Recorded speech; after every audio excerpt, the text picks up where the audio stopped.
Nelson Yanzila, Koko ya Suka Moka. HK Today, Honoré Kabongo, les journalistes patriotiques.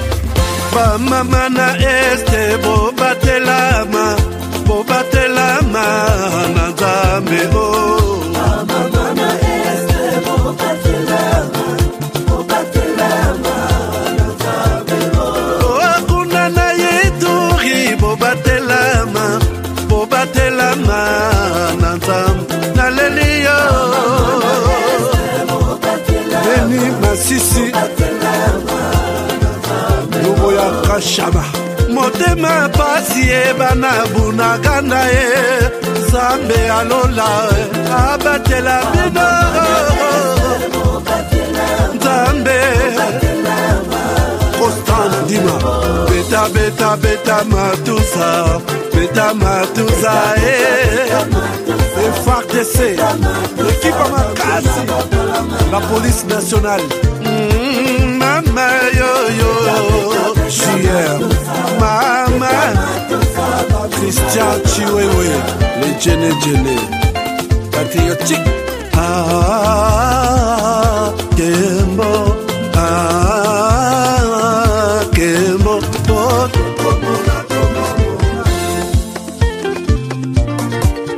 Tomalanda Akongo Mongali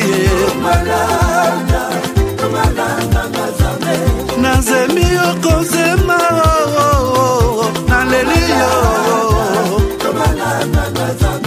natondi okotona zakoma yeyeye papa nangaye basusu bakanisaka nzoto eza kotonga oyebaka lokuta. Give me life that flows like a river. Imaginez que vous possédiez une part du rêve américain, une maison au Texas où le soleil brille et où les opportunités abondent. Chez Dispensation Investment Group, nous pensons que tout le monde mérite une chance de faire de ce rêve une réalité. C'est pourquoi nous proposons des plans de paiement flexibles allant jusqu'à 30 ans, rendant l'accession à la propriété plus accessible que jamais. Chez Dispensation Investment Group, vous investissez dans un bien immobilier et rejoignez une communauté dynamique de personnes motivées, d'entrepreneurs et de coachs experts du monde entier. Avec notre politique, pas d'exigence de score de crédit, nous croyons que tout le monde mérite une chance de posséder la propriété de ses rêves. Contactez-nous dès aujourd'hui pour en savoir plus. Dispensation Investment Group. Accédez à votre rêve américain. Dispensation Investment Group.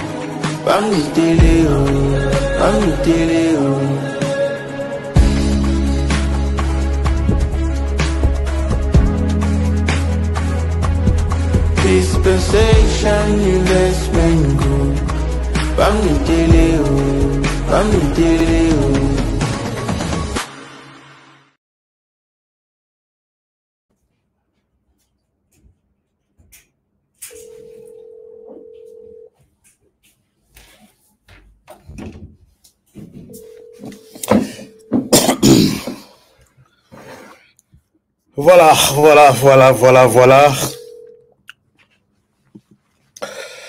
Voilà, madame, messieurs, bonjour, bonsoir, bienvenue à ces nouveaux numéros de votre magazine HK Today. Nous sommes aujourd'hui les 31, comment dirais-je, nous sommes aujourd'hui les 31 octobre 2025 et c'est le dernier numéro de ce mois. Merci d'être avec nous. Je vous ai dit que nous allons commencer à répondre cette émission par moment. Un peu tôt par rapport à notre programme, puisque nous avons beaucoup de choses à faire, les temps aussi, vous le savez, il y a pas mal de choses. Alors aujourd'hui, comme je vous ai annoncé dans les titres, vous et moi, nous allons comprendre les retombées, les tenants et aboutissants, et aussi et surtout les dessous des cartes dans la conférence qui s'est tenue à Paris le 30 octobre 2025. Mon travail, c'est de fouiller et vous ramener une information crédible. Certains disent qu'à Paris, nous avons échoué. La RDC a complètement échoué.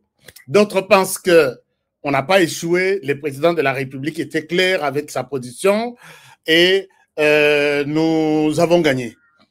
Et à tout ceci, je pense vous amener une version que vous pourrez peut-être comprendre, puisque tout ce qui se passe là, c'est pour vous, c'est pour nous aussi, c'est pour la RDC. La RDC doit comprendre en long et en large qu'est-ce que nous avons obtenu de cette conférence. Avons-nous échoué ou nous avons gagné? Ça, c'est une chose.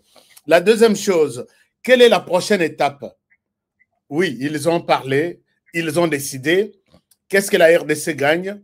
Qu'est-ce que la RDC, pourquoi nous disons que la RDC a échoué? Est-ce que la RDC a une position quelque part? Nous allons analyser la question puisque la conférence était au sujet de la RDC qui était au cœur de tout ça. Quand on parle de la région de Grand Lac, oui, c'est vrai, la région de Grand Lac est vaste. Nous avons les grands lacs Tanganyika, les grands lacs Kivu, les grands lacs Albert, les grands lacs, ils sont beaucoup, mais la conférence était plus autour de la RDC. Nous allons en parler davantage, mais nous parlerons également de certaines actualités, comme vous pouvez les constater, vous l'avez constaté sûrement. Vous avez constaté qu'il y a,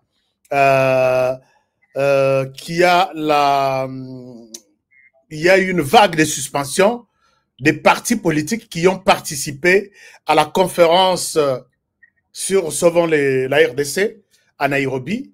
La plupart des partis qui ont participé à cette conférence ont été suspendus. Qu'est-ce qui a poussé à ce que ces partis soient suspendus? Est-ce que le ministère de l'Intérieur est allé, le ministre Jacquemain Chabani est allé vite? Est-ce qu'il y a une raison qui justifie ça?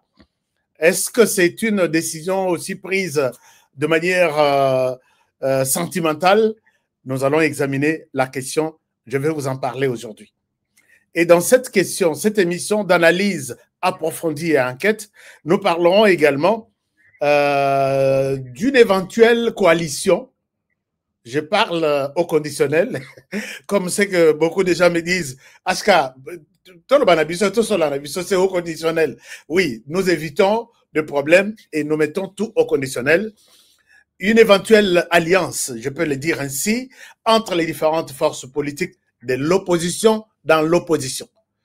Alors, il y a des partis qui sont en train de la VK Misu pour que Akenanga Monabango. Est-ce que VK est à l'union sacrée ou il a déjà peut-être traversé une ligne quelque part? Nous allons en parler. Nous parlerons également de bon, nous parlons de beaucoup de choses. J'ai aussi d'autres sujets par rapport à la situation actuelle et même dans l'Est du pays. Quelle est la position des FARDC? Tout converge autour d'une certaine force ou d'une certaine révolution de la RDC, des FARDC, je voulais dire, qui se présente en position plus ou moins de force sur terrain. Et qu'est-ce qui a poussé les FARDC à prendre cette position pendant que nous sommes appelés à observer les cessez-le-feu? Est-ce que les FARDC ont changé de stratégie? Est-ce que les FARDC vont tenir? Jusqu'où elles tiendront? Alors, nous allons parler de tout et de rien. Quand j'ai dit nous allons parler, c'est-à-dire que j'ai fait venir encore pour vous une personne importante. Une personne importante. Il y a des gens qui pensent que peut-être elle était à Paris, peut-être elle est dans les circuits politiques. La personne va se présenter. Il s'agit de notre frère maître Roger Mikobi. Vous allez le voir sur l'écran tout à l'heure, avec qui nous allons échanger autour de cette question. Alors, maître Roger, est-ce que vous êtes déjà avec nous? Bonjour. Bonjour, cher Honoré. Bonjour à tous les téléspectateurs de HK Today. Merci, maître Roger, d'être avec nous. Je rappelle que vous êtes l'invité principal, vous êtes partenaire de HK Today et vous êtes... Est-ce que vous pouvez vous présenter, puisqu'il y a des gens, la fois passée, qui m'ont dit, est-ce que vous pouvez demander à notre frère là de se présenter encore? Chers amis, l'émission d'aujourd'hui, c'est une des bonnes émissions que vous avez toujours cherché à suivre sur les réseaux sociaux. Aujourd'hui, suivez cette émission et vous serez édifiés. Maître Roger, vous avez la parole. Dites-nous un tout petit peu sur vous. Vous avez la parole. Merci beaucoup, cher Honoré. je salue encore une fois vos téléspectateurs. Merci. Je suis Maître Roger Mikovic-Kedi. J'interviens dans cette émission dans le cadre du CRASC, c'est-à-dire j'anime, je coordonne le centre de recherche et d'analyse stratégique sur le Congo, le CRASC.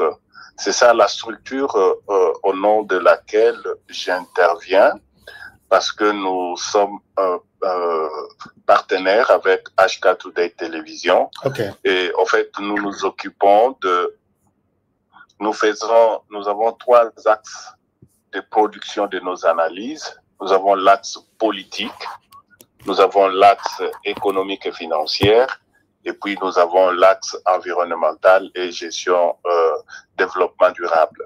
Et donc, dans ces 3 axes-là, nous produisons des réflexions, nous produisons des études, que nous accompagnons des institutions, tant publiques que privées, des entreprises, même des partis politiques, qui veulent obtenir certaines orientations stratégiques, qui veulent obtenir des études.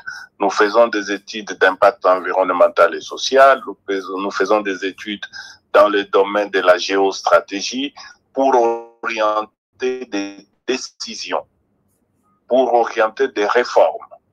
Voilà, les ministères, les entreprises, les services publics qui ont besoin de certaines études pouvant les amener à prendre des décisions stratégiques, ils nous consultent. De par ma formation, je suis économiste de formation, je suis aussi juriste de formation, je suis banquier de formation et de profession, et puis je suis doctorant en droit de l'environnement et développement durable. Donc voilà. Et au niveau de HK Today, nous intervenons essentiellement pour essayer d'apporter au peuple congolais l'information, les analyses qui leur permettent de rester éveillés et pour défendre leur pays.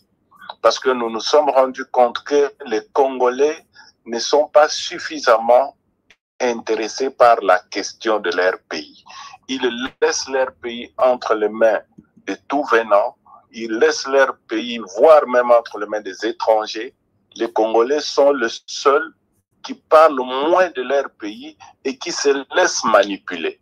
Okay. Voilà pourquoi nous avons approché HK Today pour que de temps en temps, nous intervenions pour fournir des éléments d'information plus précis à la population congolaise pour que le peuple congolais arrête d'être manipulé, qu'il sache qui est qui fait quoi pour ou contre le peuple en ce moment, à la veille de grandes manœuvres politiques qui se font ici et là. Et voilà, de temps en temps, dorénavant, d'ailleurs, nous aurons des annonces sur HK Today où, de manière hebdomadaire ou mensuelle, nous allons émettre un bulletin d'information pour livrer une lecture sur des sujets plus précis afin d'orienter la population sur ce qui se passe. D'accord.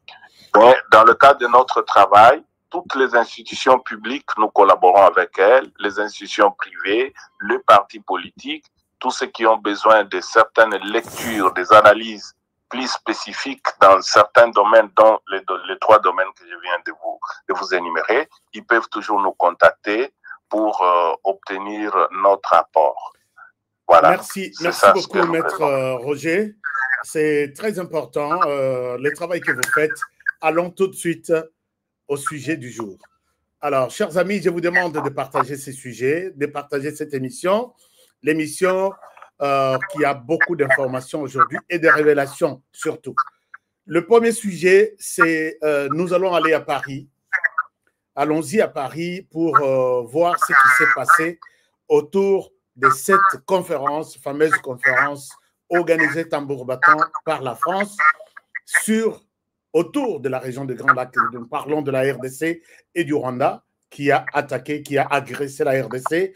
Est-ce que nous pouvons dire qu'à Paris, nous avons gagné ou nous avons échoué? Quelle est votre réponse? Merci beaucoup, cher HK. Comme toujours, lorsque nous abordons des sujets, nous aimons toujours planter le décor. Afin de permettre aux uns ou aux autres de comprendre. Voilà le décor que nous allons planter ce soir. C'est, à notre avis, après avoir lu l'évolution, la dernière évolution de la crise congolaise, cette conférence de Macron, pour nous, elle a été inutile. C'est une conférence malvenue. Elle n'avait pas sa place. Okay. Pourquoi? Parce que, rappelez-vous que cette crise, elle est une crise qui est c'est-à-dire il y a une multitude d'acteurs cachés dans cette crise qui frappe la RDC depuis 30 ans, dans cette guerre. Et au fil des jours, des semaines et des mois, nous avons compris que l'un des acteurs majeurs qui était caché pendant 30 ans, c'était la France. Le premier allié du Rwanda dans l'entreprise criminelle du Rwanda sur le sol congolais, c'était la France. Et c'est Emmanuel Macron s'est senti écarté de toutes les dynamiques de négociation, de tous les processus de paix qui sont mis en marche dans la tentative de résoudre cette crise. L'Union européenne et la France se sentant complètement mises en marge, marginalisées, Emmanuel Macron a convoqué cette conférence pour tenter de se remettre au cœur du jeu. Parce que, d'une part, il y a les États-Unis qui mènent un processus entre le Congo et le Rwanda. D'autre part, il y a le Qatar qui mène un processus entre le Congo et les M23. Emmanuel Macron ne se retrouve nulle part. Et pourtant, Emmanuel Macron, c'est le principal soutien du Rwanda au sein de l'Union européenne avec le Luxembourg.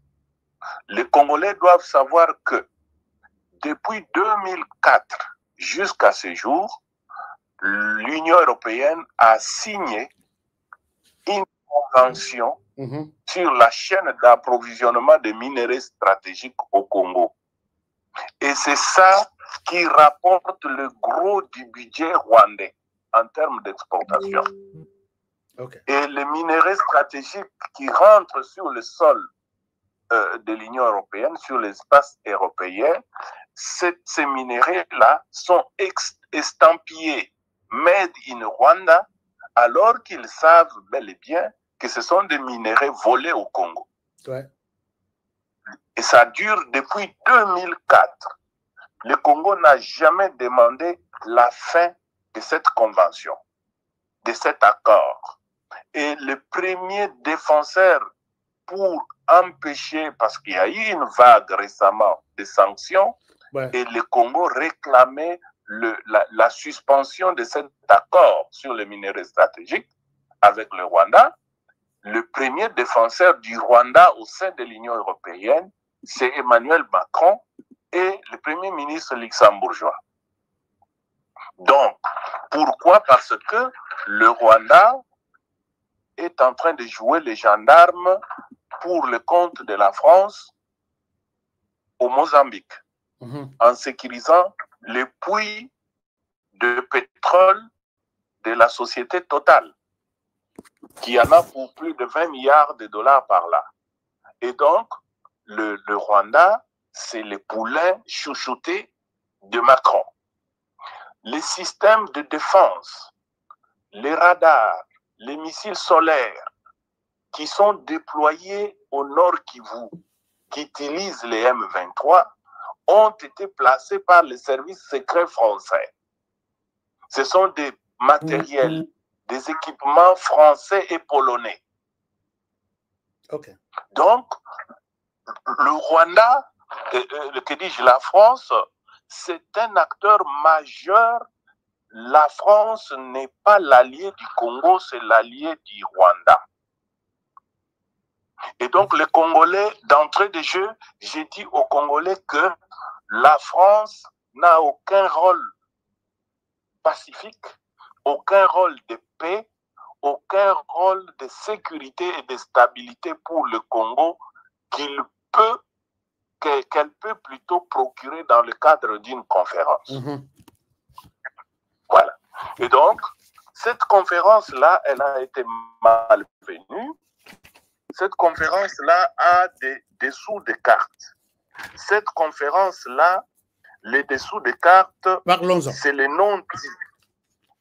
Parlons-en.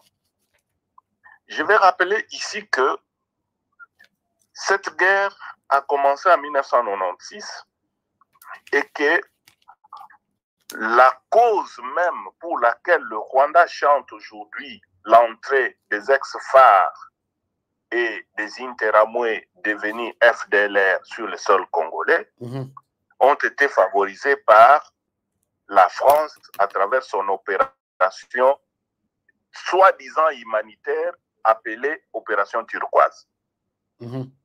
L'opération Turquoise de la France a amené le chaos qu'il y a au Kivu aujourd'hui. Les gens qui disent que le Congo se plaint, Félix Tshisekedi se plaint, il se plaint auprès de la communauté internationale, mais l'entrée des FDLR au Congo a été facilitée par la France, par la communauté internationale, qui a imposé aux Zaïre à l'époque de Mobutu, Kengo Premier ministre, d'ouvrir les frontières et de laisser entrer ces gens. Donc nous connaissons bien les jeux de la France.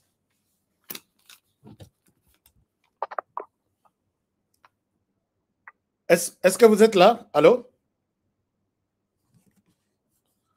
Est-ce que, Maître Roger, vous êtes là? Oui. Allez-y. Allez-y, on vous écoute. Nous connaissons bien le rôle nocif de la France. En 1995, la France est allée tenir une opération appelée l'opération Azalée aux Comores.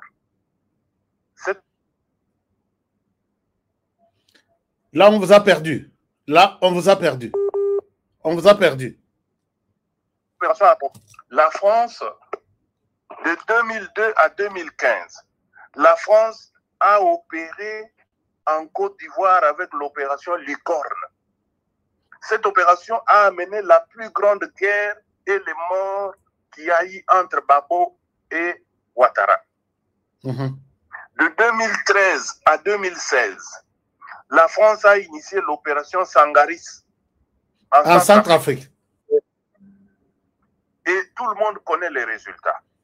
De 2014 à 2022, la France a aligné 2 opérations au Sahel, c'est-à-dire au Mali, Niger, Mauritanie, Tchad, Burkina Faso. D'abord l'opération Barkhane. L'opération Barkhane. L'opération Barkhane. Elle a amené jusqu'à ce que les djihadistes sont arrivés au cœur, aux portes de Bamako. En 2013, la France a initié au Mali l'opération Serval contre soi-disant le groupe djihadiste. Aujourd'hui, la France, les pays ouest-africains, tous ces pays ont compris que toutes ces opérations de la France n'étaient que des opérations de livraison d'armes aux terroristes. Waouh, ça, c'est une bonne révélation. Voilà. Et aujourd'hui, la France a été chassée de tous ces pays ouest-africains. Et tous ces pays ont annulé leur coopération militaire avec la France. Avec la France. Les Français ont été chassés, oui. Et aujourd'hui, vous n'entendez pas l'État islamique au Sahel. Vous n'entendez pas les terroristes au Sahel. Voyez comment ils sont malmenés par les Burkinabés. Ibrahim Traoré. Allez voir ce que Assimi Goïta fait au Mali. Voyez ce que l'autre fait au Niger. La France a complètement perdu de crédibilité. Sur le plan interne, la France est au bord du chaos et de l'éclatement. Il y a 4 premiers ministres en 12 mois. La France n'a pas de gouvernement. 4 gouvernements en 12 mois. Ça, c'est très important, il faut bien les souligner. 4 premiers ministres en 12 mois. Gabriel Attal, Michel Barnier,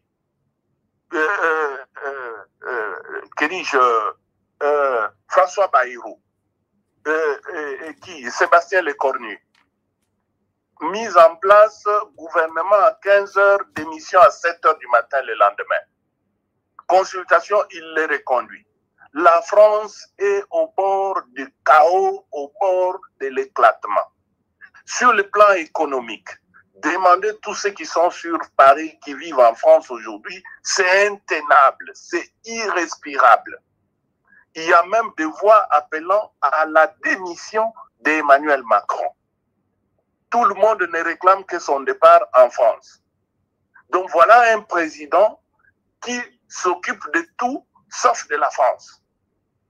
Et il vient chercher à retrouver de la place sous le soleil, à côté de la Lune, à travers le Congo. Alors, je viens de vous citer ici les principales opérations militaro-humanitaires menées par la France aux 30 dernières années sur le continent africain. Et qui n'ont abouti à un échec cuisant. Abouti qu'à des coups d'État, à des guerres civiles et un échec cuisant. Quelle est cette opération humanitaire que Emmanuel Macron va ramener à l'est de la RDC pour ramener la paix? Sur le plan purement formel, il s'agit d'un jeu politique, un jeu calculateur de la France pour essayer d'abord de se remettre au cœur de ces conflits, du débat, parce qu'il s'est vu marginalisé du débat, écarté, et deuxièmement, et c'est ça ce que je vais dire ici, les autorités congolaises doivent faire extrêmement attention avec le contenu de ces aides humanitaires qui vont être acheminées. Vous allez vous rappeler que ça fait 2 semaines que les troupes rwandaises sont en train d'être pilonnées par l'aviation congolaise, les drones et les avions de chasse de manière systématique. Et ils n'attendent plus qu'une simple offensive au sol pour être mis dehors. Et c'est en ce moment que la France sort de 4 vents pour arriver avec une conférence humanitaire, vouloir ouvrir l'aéroport de Goma. C'est suspect. C'est vraiment très, très, très louche. Les autorités congolaises doivent être le plus veillant possible. Le peuple congolais doit vraiment exiger que l'on sache on achemine quoi. Et quand nous regardons les réactions du M23, je viens de lire un long diatribe de messieurs... Puisque là, je ne vous coupe pas la parole. Là, je ne vous coupe pas la parole. Le Rwanda est totalement contre la réouverture de l'aéroport. Ça m'étonne, puisque c'est lui qui est censé être bénéficiaire direct de cet aéroport, c'est le M23. Et les M23 disent, nous ne sommes pas concernés, nous n'ouvrons rien, cette décision ne nous concerne pas. Qu'est-ce qui se cache? Qu'est-ce qui se joue? Parlons des dessous des cartes dans cette histoire. Ok. Je viens de vous parler du premier dessous des cartes, le non-dit. C'est l'intention de Macron de se remettre au cœur d'un jeu où il est marginalisé. Ça, c'est de 1. Okay. Le deuxième dessous des cartes, c'est l'historique des opérations militaro-humanitaires. C'est-à-dire, toutes ces opérations se sont toujours transformées en des opérations de livraison d'armes et d'ingérence dans la crise. En lieu et place de l'aide humanitaire. Le troisième dessous des cartes, c'est une question que je vais peut-être poser. Je ne suis pas habilité à vous poser les questions, mais je pose une question en l'air pour que vos auditeurs et vos téléspectateurs puissent y répondre. Comment Emmanuel Macron, qui sait que l'aéroport de Goma est tenu par les troupes rwandaises et ses affidés de M23, peut-il annoncer publiquement que dans une semaine, Il donne même la date. Dans une semaine, on va réouvrir l'aéroport de Goma. Vous pensez que Emmanuel Macron peut faire une telle annonce sans avoir contacté Paul Kagame? Non, je pense qu'il en avait déjà eu toutes les informations, tous les accords, et même peut-être le gouvernement congolais était aussi informé, puisque le gouvernement a interdit. Congolais, oui, cet espace-là est interdit par les gouvernements congolais même. Du coup, il annonce en fait, même la date. Les Congolais doivent savoir que le gestionnaire de l'espace aérien congolais qui doit autoriser le survol et l'atterrissage, c'est l'autorité de l'aviation civile du Congo et la RVA. Donc, aucun avion ne peut atterrir sans toutefois l'autorisation de la RDC, du gouvernement de la RDC. Parce que ce sont des normes internationales auxquelles personne ne peut se dispenser. Donc, même si cet espace est sous l'autorité de fait du M23, mais tant que le gouvernement congolais n'aura pas autorisé, aucun avion ne peut atterrir. Alors là, je vous informe que le Congo a accepté cette demande de la France d'acheminer l'aide humanitaire à Goma. La question que je pose. Effectivement. Voilà. Effectivement. Oui. Voilà pourquoi j'ai dit que avant qu'il annonce sa décision, en donnant même la date, en précisant que ça va se faire dans une semaine, Emmanuel Macron a eu l'accord du gouvernement congolais. Parce que c'est lui le gestionnaire de l'espace aérien. Maintenant, est-ce que vous pensez qu'il n'a pas parlé avec son ami fidèle Paul Kagame avant d'annoncer cela? Parce qu'en fait, il y a deux choses. Il y a la peur, d'une part, de Paul Kagame parce qu'il sait que la France a toujours joué un double jeu. Il s'est dit, est-ce que en allant obtenir si facilement l'accord du gouvernement congolais, le gouvernement congolais est censé quand même être réticent parce qu'il ne maîtrise pas les contenus de colis qui vont être débarqués là-bas. Oui. En obtenant si facilement l'accord du gouvernement congolais et de l'autorité de l'aviation civile congolaise, est-ce que ce monsieur ne peut pas nous faire un jeu pour que les forces armées de la République démocratique du Congo puissent atterrir par Goma alors qu'ils ont déjà affaibli avec les bombardements, détruit plusieurs dépôts de munitions et mis hors de fonctionnement les systèmes de surveillance et de radars que le Rwanda avait mis au Rutshuru et à Masisi partout là-bas. Est-ce que ça ne sera pas une opportunité pour eux de délivrer même des armes pour les Wazalendo qui sont déjà dans la ville de Goma? Alors, maintenant, comme le Congo a accepté, alors pourquoi? Donc, c'est ce qui fait la peur du M23. Mais en aval aussi, la question se pose. Si le gouvernement a tout de suite accepté cette demande du M23, de la France, comment le gouvernement qui n'est pas sur place à l'aéroport va s'assurer que ce qui vient, ce qui atterrira à l'aéroport de Goma, ce sont de matériel humanitaire, c'est de l'aide humanitaire, il n'y a pas quelque chose d'autre de plus. Comment le gouvernement congolais va s'assurer de ça, puisque nous savons que la France a toujours livré, profité d'une mission humanitaire et livré les matériels à la rébellion. Nous l'avons constaté, vous l'avez évoqué ici. Quelle est la garantie pour le gouvernement congolais de s'assurer que, oui, Emmanuel Macron n'enverra à Goma que de l'aide humanitaire et pas autre chose? C'est là la question principale. Voilà pourquoi cette question, c'est même le centre du débat. C'est là la question que vos sources qui vous ont confirmé que le gouvernement congolais a donné son accord, et ces sources-là doivent aussi vous dire pourquoi il a donné si vite et quelles sont les garanties. Et c'est que je viens de vous retracer toutes les missions, toutes les opérations militaro-humanitaires effectuées par la France aux 30 dernières années sur l'ensemble du continent. ça n'a jamais été des missions réussies du début à la fin. Ça finit toujours par un jeu de cache-cache. Alors, oui. Si le gouvernement a autorisé cela, par patriotisme, je préférerais ne pas en dire plus. Je suppose que le gouvernement va tirer cette mission-là en tirant les draps de son côté. C'est-à-dire en y profitant pour faire ce qu'il doit faire. Parce que le gouvernement sait Ayebi et Loko, il faut à ça là. Je préfère dire comme ça et m'arrêter là. Ne pas en dire plus. D'accord. Je comprends. Ça, c'est une réponse stratégique puisque vous êtes stratège.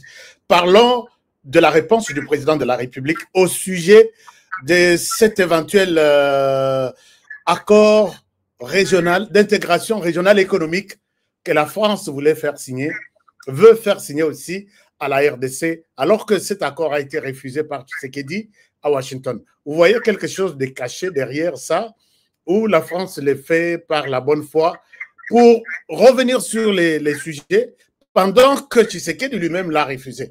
Mais il a dit, il a évoqué, on ne pourra rien faire en RDC si la résolution 2773 n'est pas mise en œuvre. Est-ce que vous voyez que la France pourra continuer encore à faire pression sur Tshisekedi et Tshisekedi pourra céder ou ça va rester toujours de la même manière? Comment vous voyez cette question? La France. Oui, avec la France. La France, oui, merci beaucoup pour la question. La France est l'initiateur de la résolution 2773 au niveau du Conseil de sécurité. La France sait que le Congo est sous occupation. La France sait, Emmanuel Macron, je crois, cette résolution a été votée au mois de février 2025, si ma mémoire ne me tourne pas un mauvais jeu.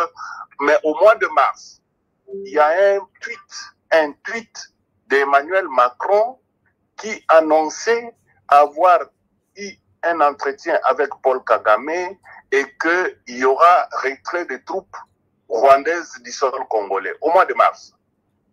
Jusqu'aujourd'hui, cela n'est pas fait. La France le sait. Ensuite, au mois de juin, il est intervenu l'accord de Washington qui donne un chronogramme des activités qui doivent commencer par le retrait des troupes rwandaises concomitamment avec les opérations de CONOPS contre les FDLR.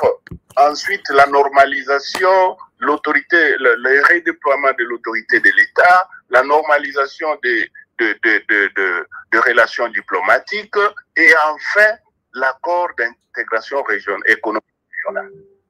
La France le sait. C'est la dernière étape même dans ce processus.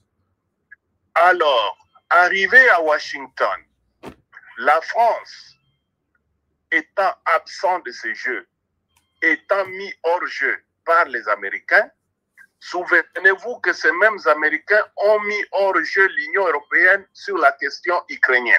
Oui, oui. Et que maintenant Macron s'est dit, nous avons perdu en Ukraine, où nous avons investi beaucoup de milliards de dollars d'armes à donner à l'Ukraine pour lutter contre la Russie. Subitement, Donald Trump arrive, il écarte tout le monde. Il écarte toute l'Union européenne et nous, maintenant, tous ces milliards que nous avons perdus. Alors que nous misions aussi sur le minerai de l'Ukraine. OK. OK. C'est comme ça que pour Emmanuel Macron, il n'est pas question de perdre encore à l'est du Congo. Il faut s'accrocher. Lorsqu'ils vont signer cet accord d'intégration économique régionale, c'est-à-dire que la chaîne d'approvisionnement du Rwanda vers la France et l'Union européenne est préservée. Il faut le faire avant que le Congo ne signe un deal minier avec les Américains, lequel deal va le mettre hors jeu et hors circuit. Voilà pourquoi Emmanuel Macron, je vous ai dit que derrière sa conférence dite humanitaire, il se cache beaucoup d'autres choses. C'est notamment la préservation de l'accord minier qu'ils ont avec le Rwanda, approvisionnement en minerais stratégiques avec le Rwanda, qui date depuis 2004 jusqu'aujourd'hui. D'accord. Merci. Voilà. Merci beaucoup, Maître Roger. Je pense que nous évoluons avec cette émission. Chers amis, vous qui nous avez pris en cours, nous sommes en train d'évaluer à fond la situation. D'abord, nous sommes sur la question de la conférence sur la région de Grand Lac, sur la paix dans la région de Grand Lac organisée par la France. Et nous avons comme invité aujourd'hui Maître Roger Mikobi. Il est coordonnateur du Centre de recherche et d'analyse stratégique sur le Congo. Il intervient dans cette émission. Il n'a pas pu intervenir en vidéo et nous l'avons pu l'avoir en son. Peut-être prochainement, nous l'aurons en vidéo. Il n'y a pas de problème. Et la question est très importante. Nous devons connaître beaucoup de choses sans trop écouter des spéculations qui se font sur les réseaux sociaux. Mais nous avons souhaité analyser cette question à fond pour comprendre les tenants et aboutissants. Et nous avons compris que c'était moins important cette conférence et c'est peut-être un piège contre la RDC. Nous allons y revenir même dans nos prochaines émissions. Alors, nous évoluons avec le sujet, Maître Roger. C'est sûr, cette fois-ci, en RDC, nous revenons en RDC avec cette vague de suspension de tous les partis politiques qui ont accepté de se déplacer de Kinshasa à Nairobi pour rejoindre Joseph Kabila. N'est-ce pas ça, n'est-ce pas là, j'allais dire, un signe de dictature? Est-ce que le gouvernement congolais a raison de suspendre tous ceux qui s'approchent de Joseph Kabila? Leurs partis sont suspendus et les propriétaires, les passeports confisqués. Comment expliquez-vous cela? Ça étonne tout le monde. Merci beaucoup. Je voulais juste placer un petit mot pour dire que s'agissant du premier sujet que nous venons de clôturer, j'insiste sur un fait, j'en appelle à la vigilance. Nous en appelons à la vigilance des autorités congolaises parce que lorsque cette même France nous a amené l'opération turquoise en 1994, c'était le début du plus grand et le plus long calvaire que nous venons de vivre les 30 dernières années ici, dans ce pays-là, qui a fait plus de morts que même la Deuxième Guerre mondiale. Donc, les autorités congolaises, Bayebi Eloko Bazo Sala, j'espère, et Nakanisi Ke Bakosalango Malamo. D'accord. Je m'arrête là. On y reviendra plus tard. On y reviendra plus tard. S'agissant de la question posée sur la suspension des partis politiques. Les partis politiques en RDC sont régis par une loi. Il y a une loi régissant les partis politiques, c'est la loi de 2004. Cette loi, elle énumère le rôle et les missions des partis politiques.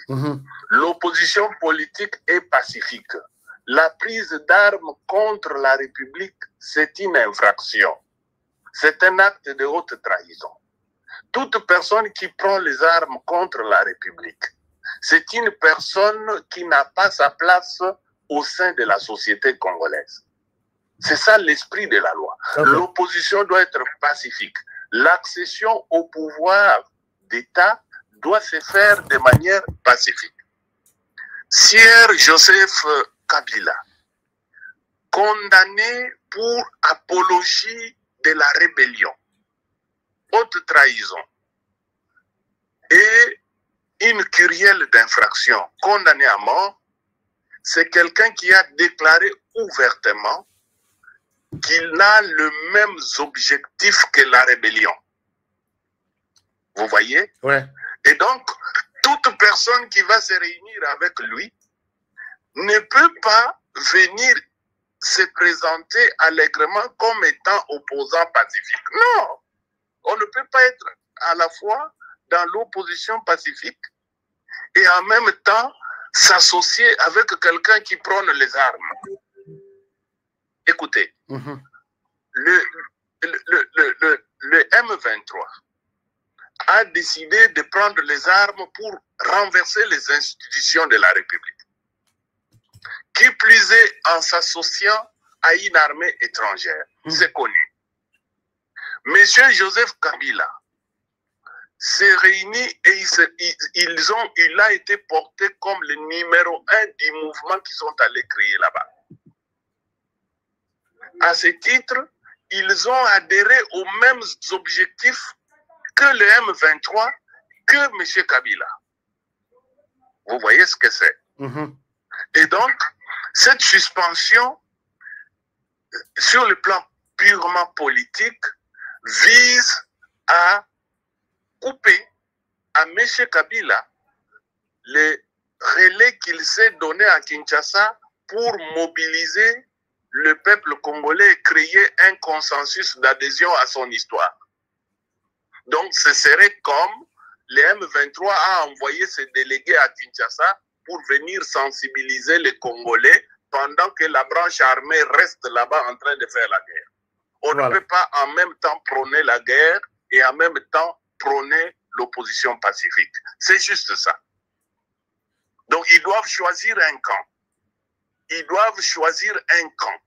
Ils ne peuvent pas indéfiniment se cacher derrière l'opposition politique alors qu'ils vont se réunir, ils vont concocter des plans pour renverser les institutions par les armes. Il faut que leur identité soit définitivement connue. D'accord. Ils sont pacifiques ou bien ils sont armés. C'est de deux luttes. Ça ne peut pas être les deux en même temps. Ça ne peut pas être de l'ambiguïté. Et par conséquent, peut pas à la fois dire, par conséquent, oui, ils doivent s'assumer.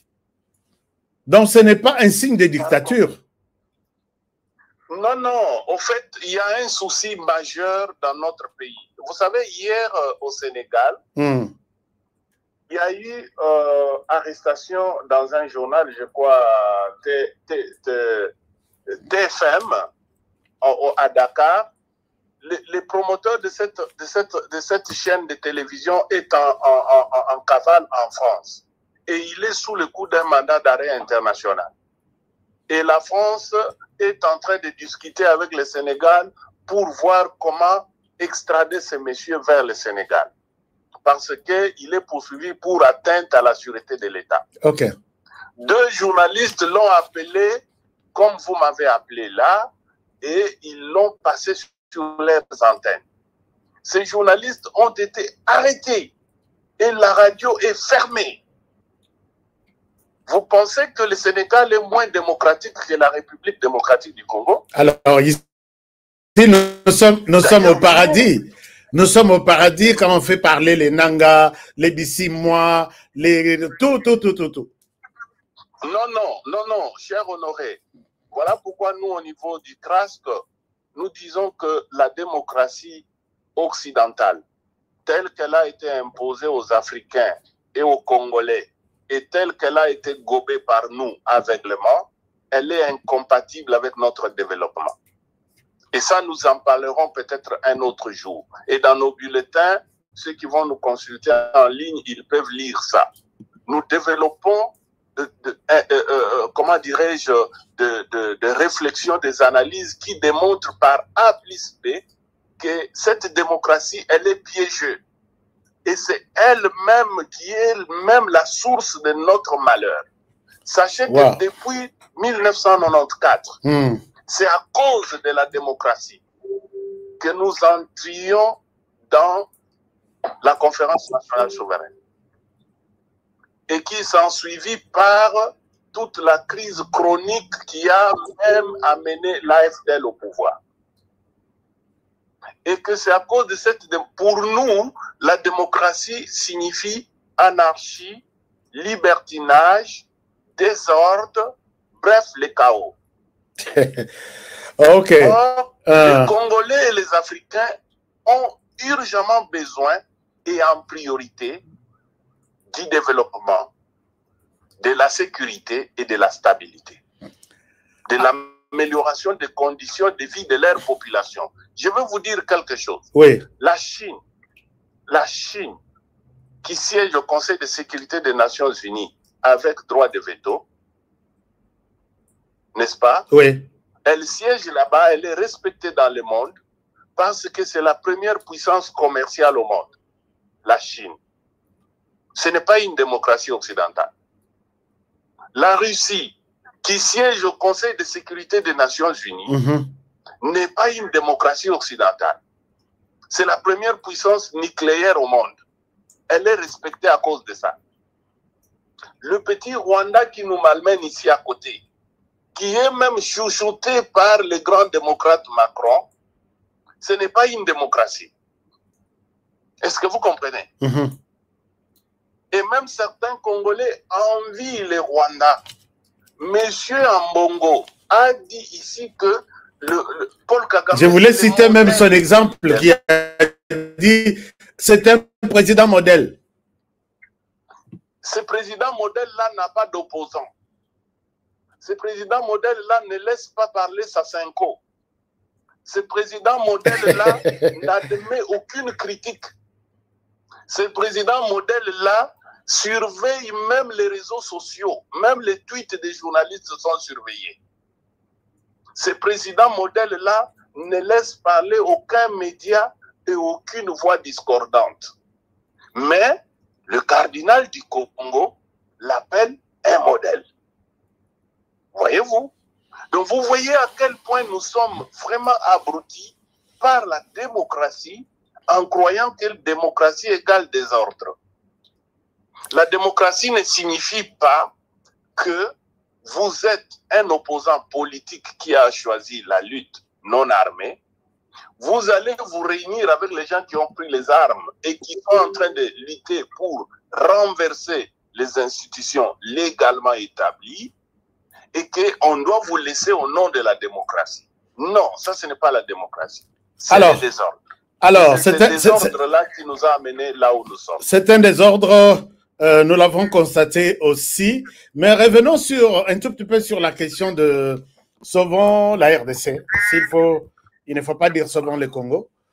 À l'issue de cette histoire, quand ils ont fini, on a entendu parler du divorce entre Moïse Katumbi et Joseph Kabila, qui étaient vraiment de mariés.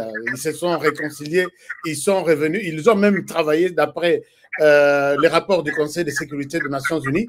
Ils ont travaillé ensemble sur la mise en place de l'AFC. Mais aujourd'hui, ils sont séparés. Est-ce que vous l'avez aussi constaté dans votre cuisine stratégique? Est-ce que c'est vrai, ils se sont séparés par rapport à ça?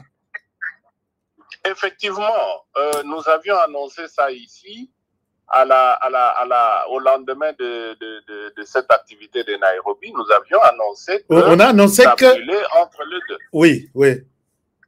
Voilà, que ça brûlait entre les deux.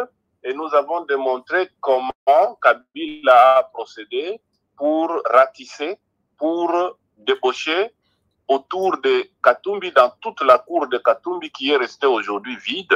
Le parti de Katumbi ensemble est aujourd'hui seul parce que Kabila lui a ravi tous ceux qui ont soutenu Katumbi en 2023. Et comme pour nous donner raison, vous avez suivi M. Mwando, le député Mwando Christian, proche de Katumbi, qui a dit ouvertement hier dans le média qu'il est hors de question pour Katumbi de s'aligner derrière Kabila. J'ai l'élément sur place. J'ai l'élément sur place. Peut-être pour ceux qui n'ont pas suivi, ils peuvent suivre ça. Et c'est ça la déclaration. Semble pour la République n'est plus au niveau et n'accepte plus que naisse quelque part à son insu un leadership et qu'il y ait une locomotive et qu'ensemble deviennent un wagon dans cette locomotive qui tire l'ensemble des wagons, non? Ça ne sera pas la première fois pour lui d'être derrière Kabila quand même. Être derrière Kabila dans quel sens? Comme président de la République? Oui, il a été son gouverneur. Il a été gouverneur du Katanga au moment où Kabila était président de la République. Donc il était derrière Kabila? Oui. Pour peu qu'il était au PTRD, oui.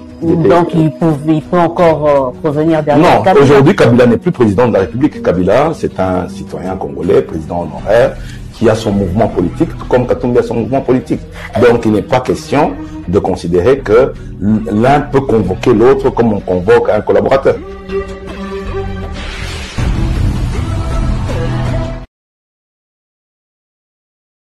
Ensemble pour la République.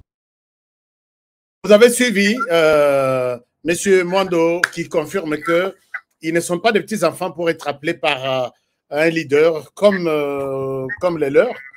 Non, venez, asseyez-vous là-bas, on va discuter de la situation politique.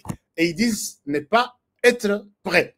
Alors, donc, le divorce est consommé. Comment va se passer maintenant la formule? Puisque là, on comprend qu'on a 3 ou 4 blocs.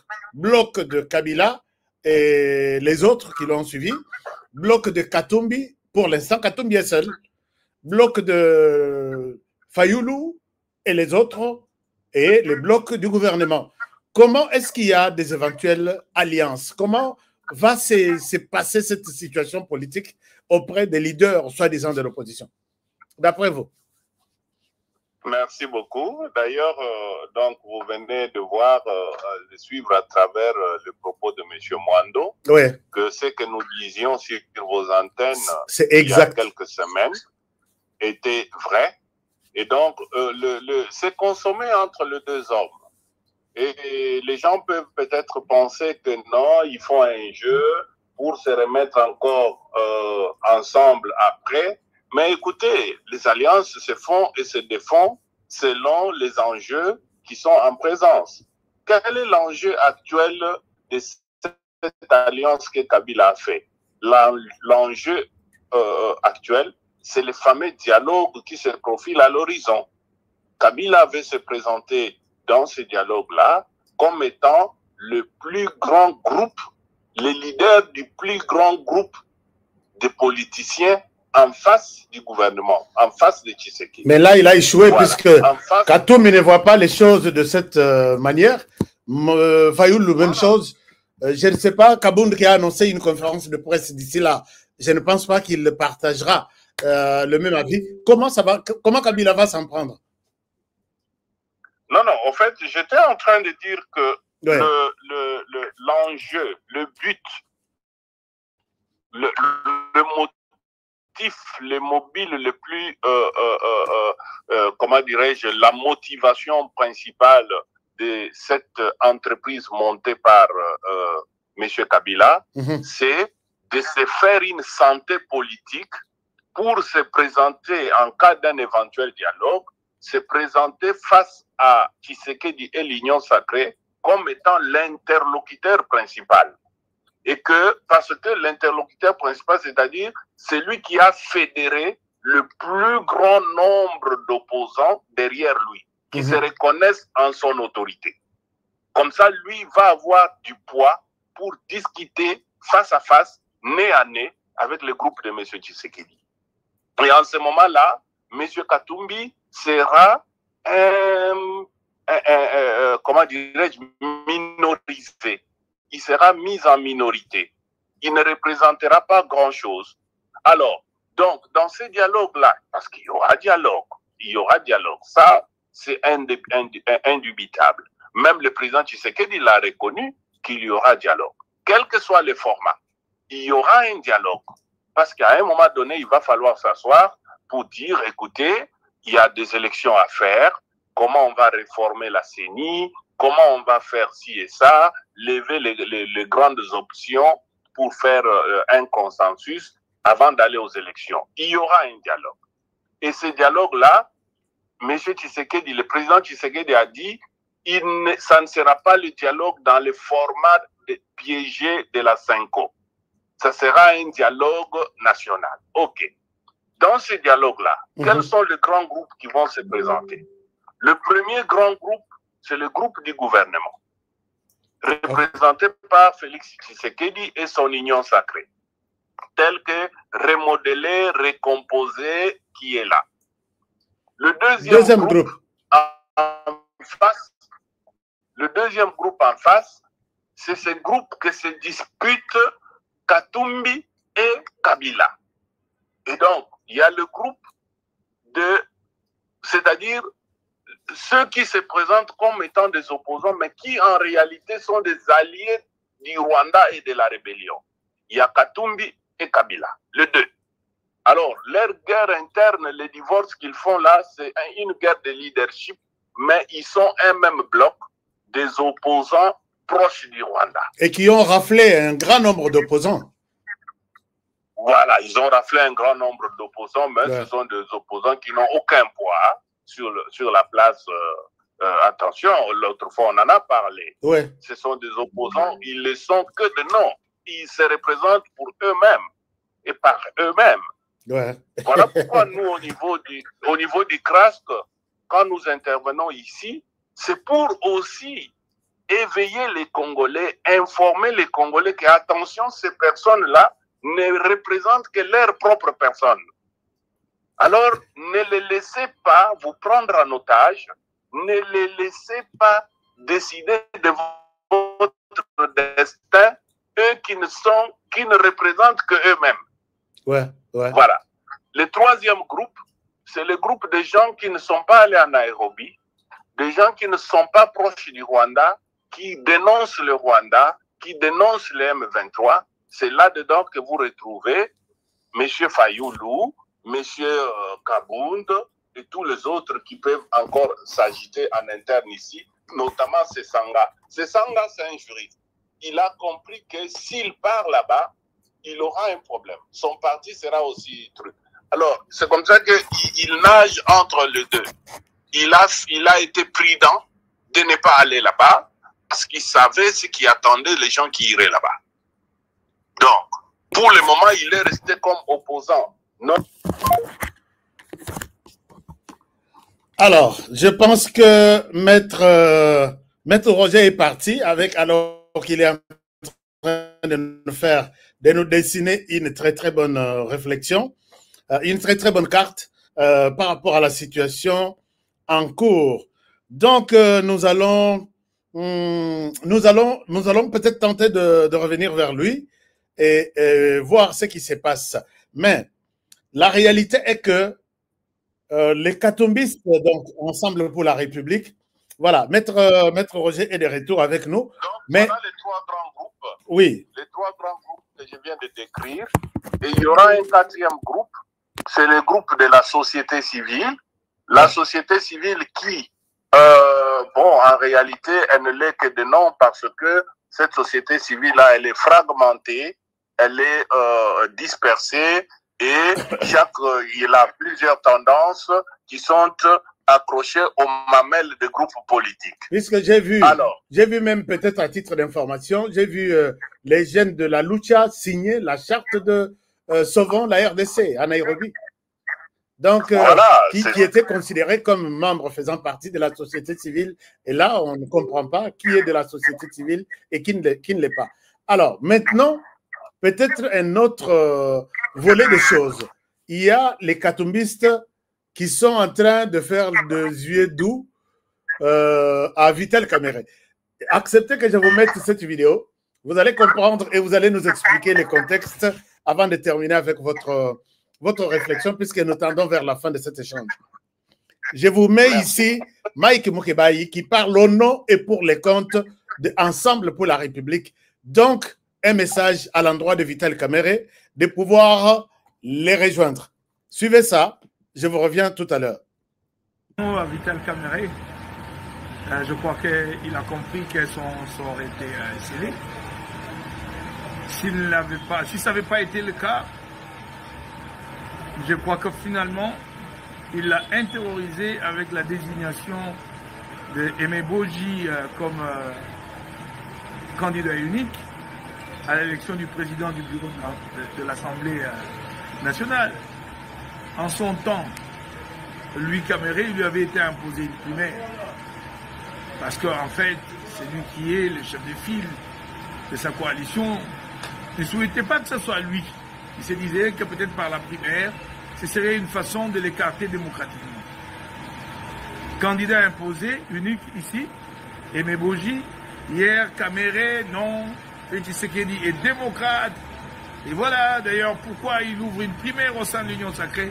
Mais en fait, Vital a compris que son sort était scellé depuis et que son chef de file ne voulait pas de lui. Ce ne sont pas surtout ses prises de position pro-dialogue, mais je crois que le problème remonte à l'époque où il avait déjà dit non au changement de la Constitution.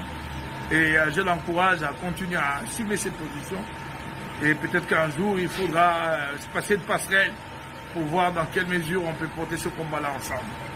Salut Vital Kamerhe, salut.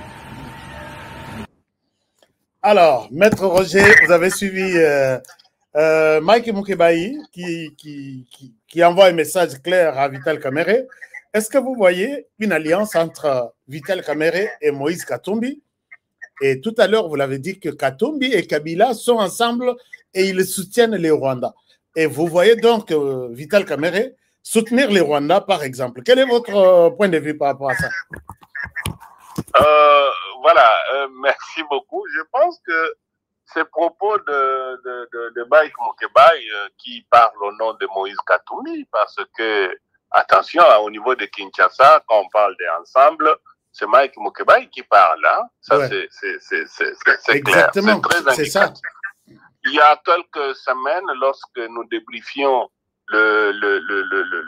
l'activité de Nairobi, je vous avais prévenu que dans un ultime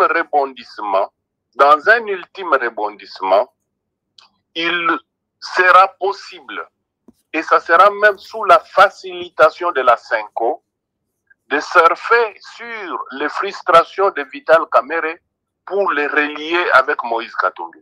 Okay. Parce qu'ils savent que Vital Kamerhe et Martin Fayulu, ça ne sera pas facile. Parce que ces deux hommes se sont toujours détestés. Okay. Depuis la dynamique de l'opposition. En 2014-2015. Voyez-vous, 2013, 2014, 2015 par là, oui. 2014-2015. Vital Kamerhe n'a jamais convolé à juste noces avec Martin Fayulu.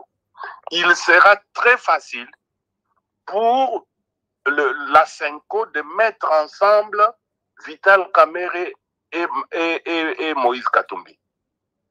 Parce que Moïse Katumbi ne peut pas prendre le risque de se présenter dans un dialogue ou comme ça avec son seul parti ensemble. En solo, lui-même avec son parti Ensemble pour la République. Je pense qu'il ne pèsera pas. Ouais. Il ne pèsera pas. Et puis, je ne sais pas si vous avez lu les communiqués que Vital Kamerhe vient de publier aujourd'hui même.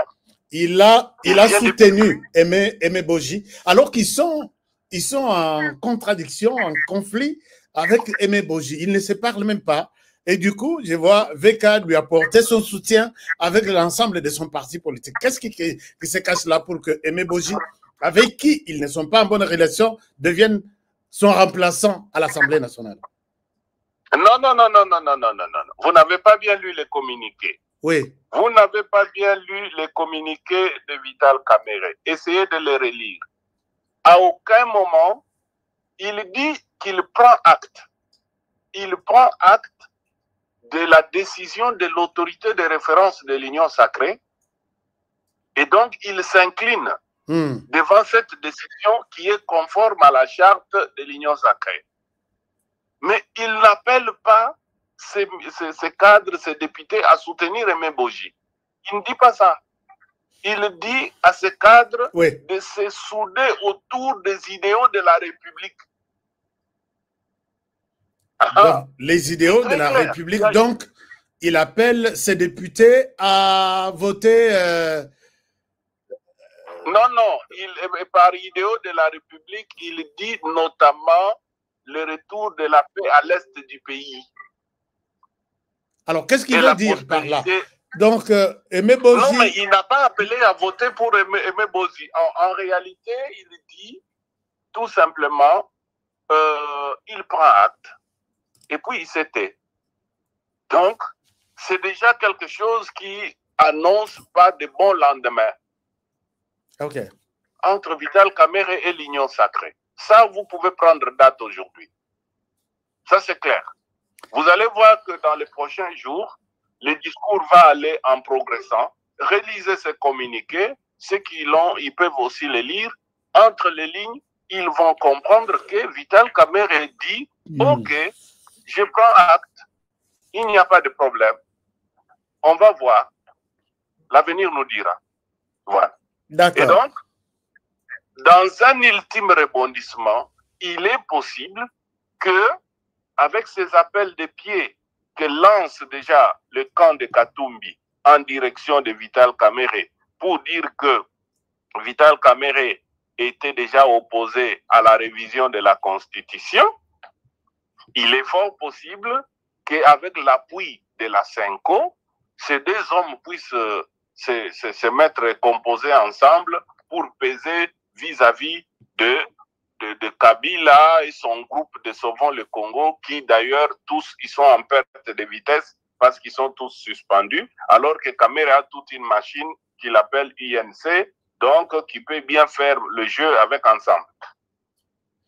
D'accord. Merci beaucoup, Maître Roger. J'ai vu que les téléphones par moment essaient un peu de nous déranger là. J'ai vu, il y a des gens de Chikapa qui vous saluent, il y a des gens de Kolwezi, tout le monde est là, on vous salue. Alors, votre conclusion, nous sommes, salue aussi en passant. Voilà, nous sommes à la fin de l'émission.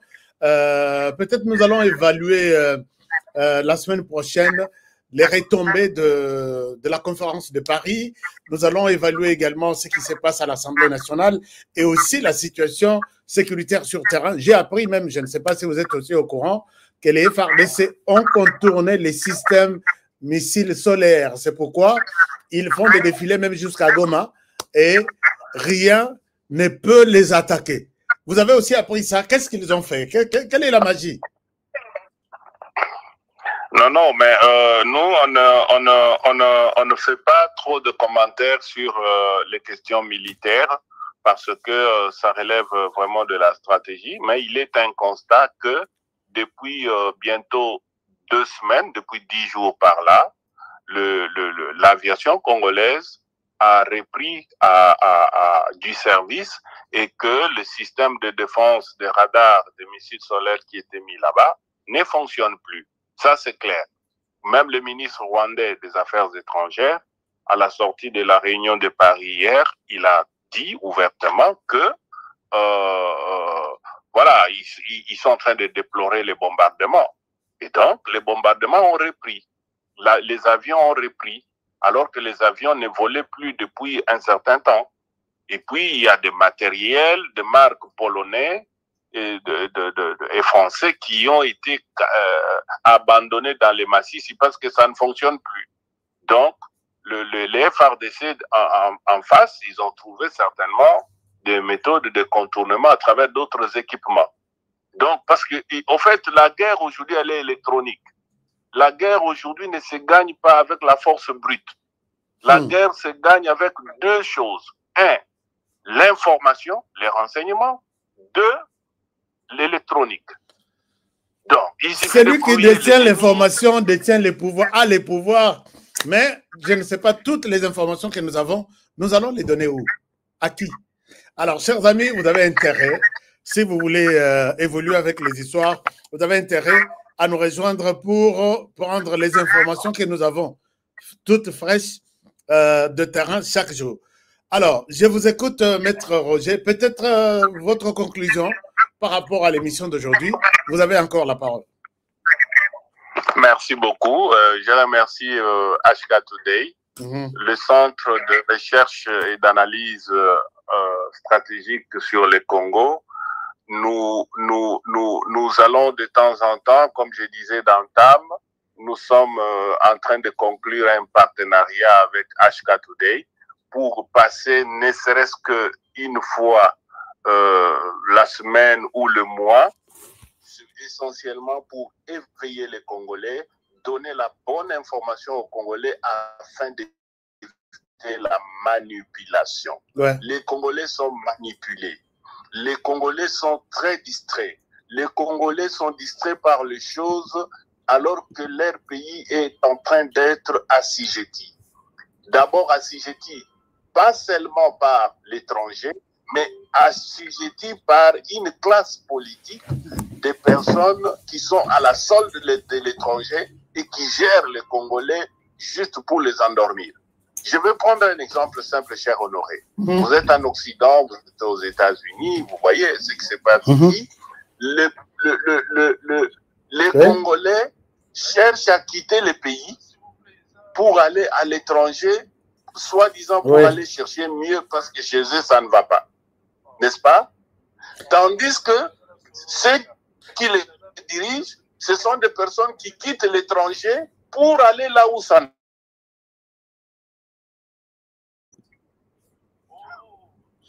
Oui, allez-y, maître Roger. Et donc, vous comprenez que les Congolais doivent être informés et nous allons de temps en temps répondre gentiment aux invitations de HK Today Télévision pour donner les informations. Nos bulletins de monitoring sur les questions d'actualité vont commencer à être diffusés à travers HK Today, soit dans un premier temps dans tous les 15 jours. Et puis, s'il y a des actualités brillantes, nous pouvons aussi les émettre ponctuellement. Alors, tous ceux qui veulent nous rejoindre, en fait, nous avons un panel de chercheurs, des juristes, des économistes, des environnementalistes. Toutes nos équipes restent mobilisées. Et si moi je ne passe pas, un autre collègue peut passer. Et de temps en temps, ceux qui veulent nous rejoindre, ils peuvent contacter HK Today parce que nous sommes une maison de la pensée. Nous sommes un think tank et nous avons l'ambition de servir le pays à travers ces analyses-là. Merci, Maître Roger Mikobi. Chers amis, c'est par ici que nous mettons un point final à cette émission d'aujourd'hui. Vous avez sûrement obtenu ce que vous aviez peut-être besoin. Toutes les informations autour de la conférence sur la paix dans la région de Grand Lac à Paris, vous avez suivi ça.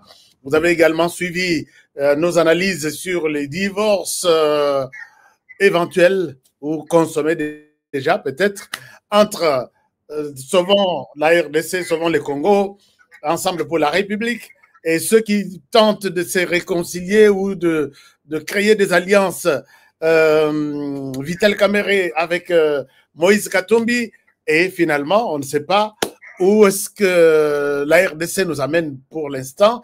Nous allons peut-être comprendre toutes ces petites histoires prochainement, petit à petit, et c'est comme ça que la RDC va évoluer. Je vous remercie sincèrement pour votre fidélité à tous nos programmes. Vous étiez très nombreux. Je vous encourage de participer, de partager cette émission, partager l'émission, parler de l'émission aux autres, partager même les liens pour qu'ils comprennent d'où nous sommes partis aujourd'hui et où est-ce que nous sommes en train d'aller. Alors, merci infiniment. Nous allons nous retrouver demain dans un nouveau numéro. Merci à ceux qui nous suivent depuis Lubumbashi. J'ai vu des messages. L'UNC est un parti de... Alors, merci. Je pense que je n'ai pas besoin. Bozarbana malamu, bozarbana respect. Merci Mingina, Maître Roger. Merci beaucoup. Il y a des gens qui voulaient poser des questions, mais Maître Roger est déjà parti. Il n'y a pas de problème. Vous pouvez même commenter. Je pense que nous allons lire tous les commentaires.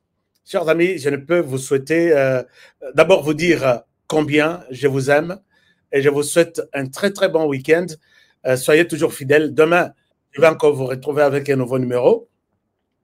Nous allons chaque jour, ça peut être à 18h, à 19h, mais chaque jour au plus tard 18h, maintenant nous allons trouver la possibilité de vous faire un numéro sur la question d'actualité. Botikali Penda Botikali avec votre stylo pour comprendre les choses. Nous ne ramassons pas beaucoup de choses. Nous voulons juste vous aider à comprendre l'information essentielle de ces jours-là. Sinon, commentez, partagez, likez notre chaîne. Dites-nous comment vous nous suivez, depuis quelle ville du monde aussi, ça nous fera du bien. N'oubliez pas que nous avons les opportunités d'études aussi pour les enfants.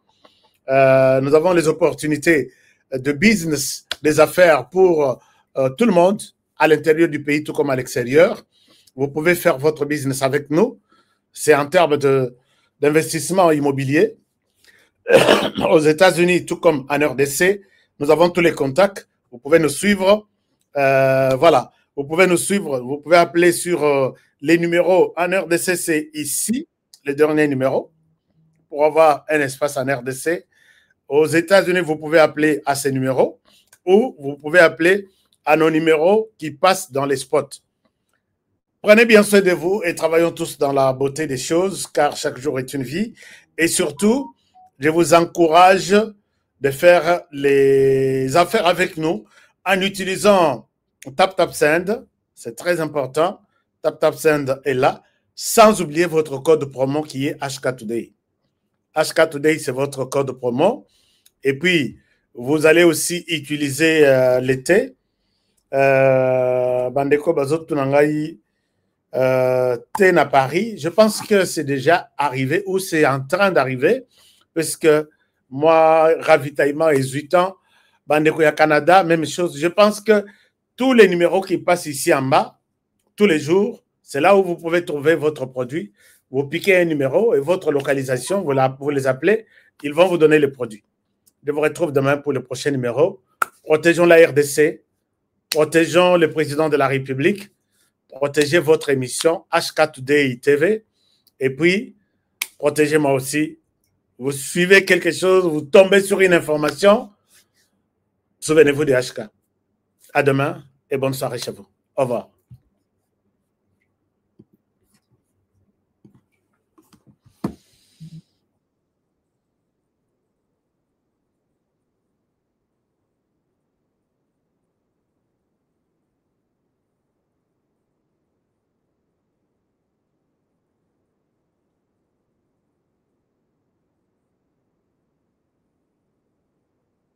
Je me retrouve ici à Kimwenza.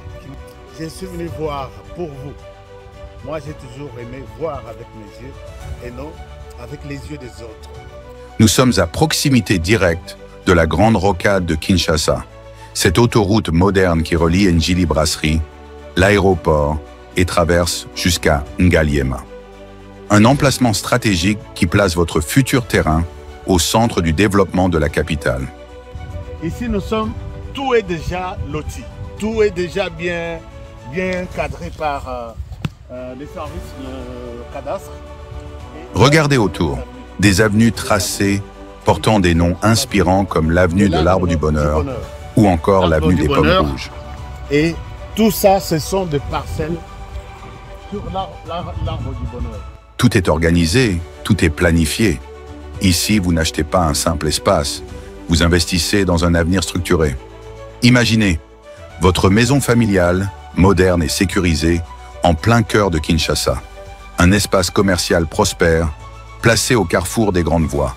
Ou encore un complexe résidentiel ou sportif, avec terrain de football, piscine et zone de loisirs déjà prévues dans les plans. Alors là, c'est le terrain de football. Oui, le terrain omnisport. Là. Omnisport, là. C'est vraiment avec des gradins synthétiques. Okay. Et ici, basket. Il y a la piscine, salle de jeu. Donc ça, c'est le complexe sportif. Okay. Voilà. Ça, ce sont des parcelles commerciales. Okay. Parce que ça se trouve à partir d'ici. Ce projet, c'est plus de 580 parcelles disponibles rien que sur ce site. Et ce n'est pas tout. Nous disposons de plusieurs sites similaires, soit près de 2000 parcelles au total, toutes bornées et prêtes à l'acquisition. Que vous soyez résident en RDC ou de la diaspora au Congo central, au Kasaï, en Europe, aux États-Unis ou au Canada, voici l'occasion de posséder une portion de terre dans la capitale.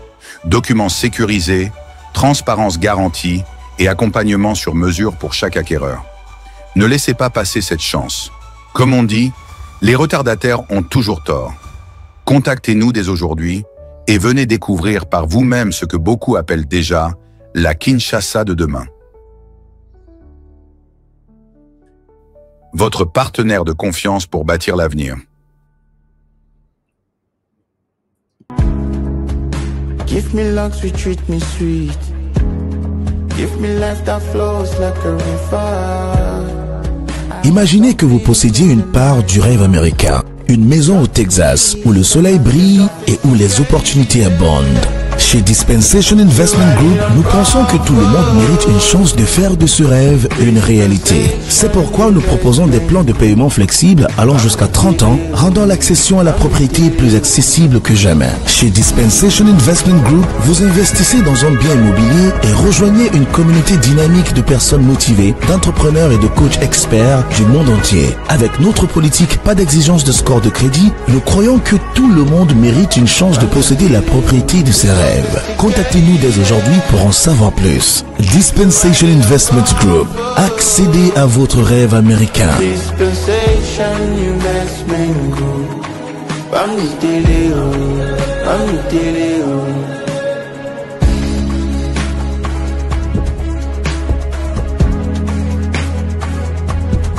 Dispensation Investment Group.